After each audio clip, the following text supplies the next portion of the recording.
Welcome back to Panel's Choice. Here we allow each panel member to pick a topic from this week that they feel is important to discuss. Let's start with Andrew's pick.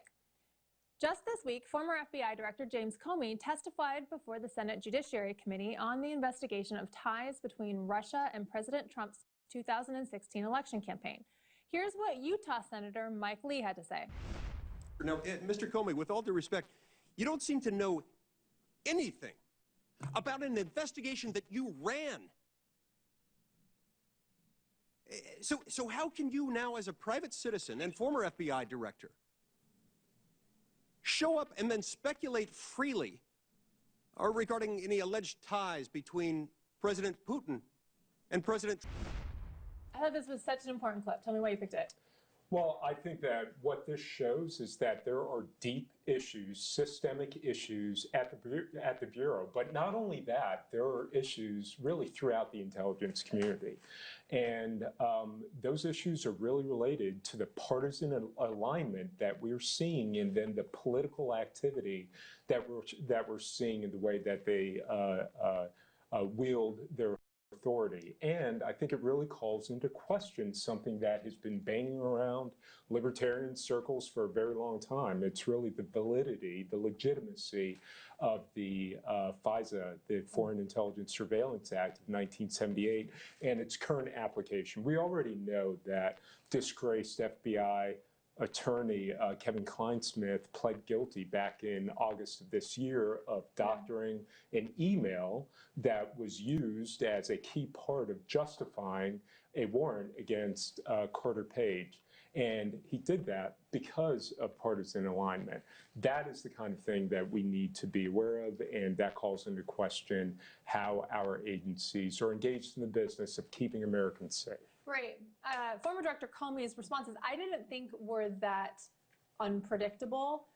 He didn't give any information. He didn't provide anything of value that would actually help the investigation. But in the position that he's currently in, he really can't do that, can he? Because any information he gives would essentially be admitting a crime. Wouldn't he effectively be incriminating himself if he were like, yeah, so we may have spied on the campaign. I mean, had he not lied, had he not engaged in questionable activity, it would not be an issue. Right, so he can't. So the fundamental issue here is the fact that a former FBI director was engaged in activity that was clearly partisan and oriented against a political campaign. And that's the kind of thing that there really is no room for in our system. And we've got to take it seriously, because threats to the republic run deep. Yeah. And unfortunately, I think James Comey, his tenure as Bureau Director, is a shining example of that. Yeah, it alludes to a much, much bigger problem. Absolutely right. I agree. That I think the Senate committee is trying to weed out. But next up, we have Vince's pick. There has been growing concern about voter fraud and mail-in voting and the integrity of the presidential election. Here's President Trump during one of his press conferences. In Brooklyn, 25% of mail-in ballots were ruled invalid in June's Democrat primary. You saw that? And a special election in New Jersey, 20% of the ballots were thrown out, and 4 people are now being prosecuted for fraud. It's all in the mail-in ballots. 35,000 mail-in ballots were rejected in Florida's primary, and 100,000 were rejected in California, and that's just the beginning. So this is a hot topic right now. So tell us about your pick. Well, Donald Trump is dealing with a 150-year-old problem. Ever since 1870, and the 15th Amendment was passed for free black men, the Democrats have been trying to shenanigans, voter disenfranchisement, voter intimidation, murder, to keep the vote the way they wanted it. This is just a variation on the theme. They've always done this. They've always used terror, murder, intimidation. My grandfather was threatened with murder in 1960 when he decided to register to vote in Hayward County, Tennessee. They ran him off the cotton plantation he was on. The Ku Klux Klan threatened to kill him. My family's dealt with this. The Democratic Party has always dealt in voter fraud. They always have, they always will.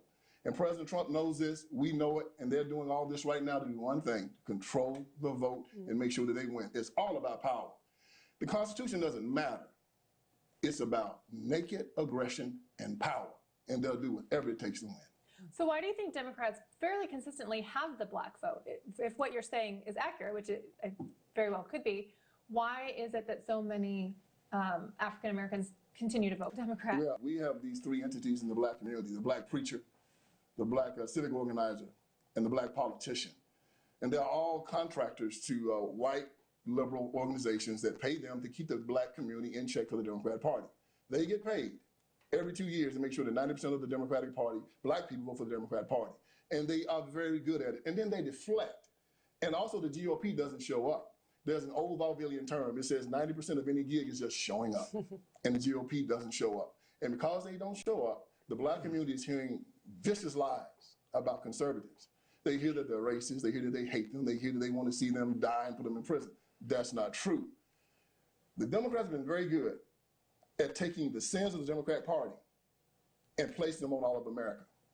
If you go down history, you'll find that from Andrew Jackson and John C. Calhoun with the nullification crisis, bleeding Kansas, Civil War, Jim Crow, Reconstruction, 100 years of Jim Crow and murder, it's been the Democrats. And now 56 years of riots in every Democrat-controlled city in America. It's them. It is always them. And we're trying to get along, but it's them.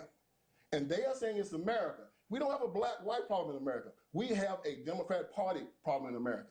And they are behind the curtain, and they're the ones that are pulling all the strings. All this violence, all this murder, all this mayhem, it's them. Make no mistake about it. All right, thank you very much. Next, we have Chris's pick. Former Trump administration official Michael Anton published an article earlier this month calling out the Transition Integrity Project's plan to disrupt and steal the 2020 election. His article recently caught the attention of the group's co-founder, Nils Gilman. All right, Chris, why is this significant? It's just a tweet. This is a perfect example that expands upon everything that Vince just said. This is a guy who's the organizer of a group called the Transition Integrity Project. He's a Democratic operative. They float around pretending it's a bipartisan organization. It's not. They brought in people like Michael Steele, and Bill Kristol to give it this patina of being bipartisan. It's not. Sure. And here he is advocating for the firing squad execution of a former Trump official who had the guts to expose and explain their attempt at a coup. And he's written, there's a 22-page document. It goes point by point by point, how the left is going to disrupt the election and try to seize it and create turmoil. And then when this guy points at it and says, look, here's this document, here's this organization, one of the co-founders, what does he do? Exactly what Vince was talking about. He openly advocates on Twitter for the author of an article to be killed by firing squad. And what does Twitter do? Nothing. Yeah. This guy is advocating violence for disagreement over principle, over language and ideas. Can we put that tweet back up? Because I don't think people are going to realize that that's what he's doing. He's actually calling for the execution of Michael Anton. Right, and the reference is to Can you explain that? to Robert Brasillach. Yeah. And he was a World War II era French fascist who advocated for fascist ideas in basically while France was split into Vichy France and Free France. France itself was in turmoil. World War II is won. De Gaulle returns, takes the presidency. France has this sort of emotional hangover over having their split identity. They go after this guy, Robert Brasillach, and say, you advocated for fascists, therefore you're a traitor.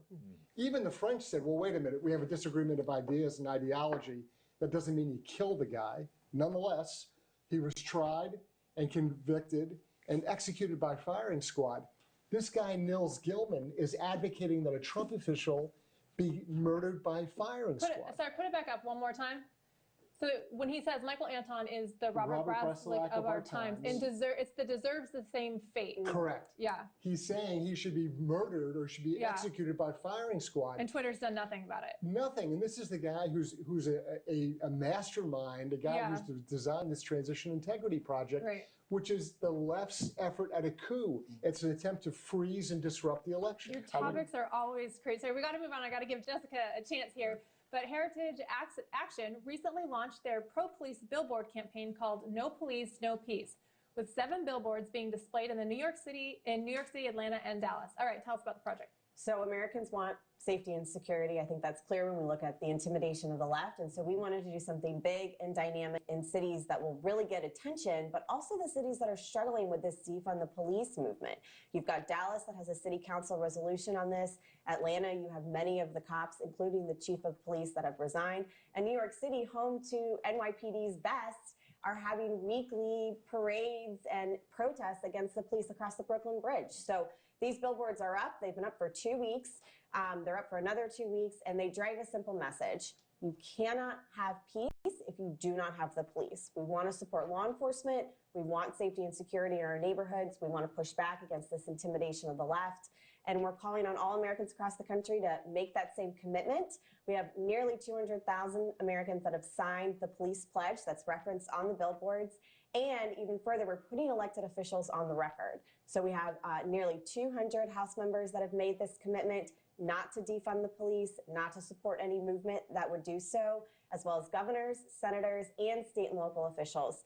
They're doing it. Joe Biden can't do it. He is completely incapable of condemning the violence and supporting the police to the fullest of the degree. And I think these billboards send a sharp message in a place that's needed most right now. And have you had good feedback from the public? What has the response been to the campaign? Remarkable. So in the first 24 hours of the billboards going up, we had over 10,000 text messages coming in from brand new people saying, thank you, thank you, thank you. I've heard from big law enforcement groups around the country saying thank you. Spouses of cops that work the beat at night thinking, gosh, my husband's out there.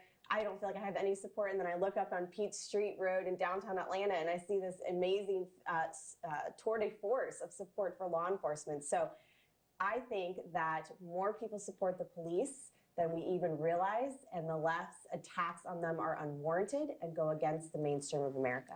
That is very encouraging to hear.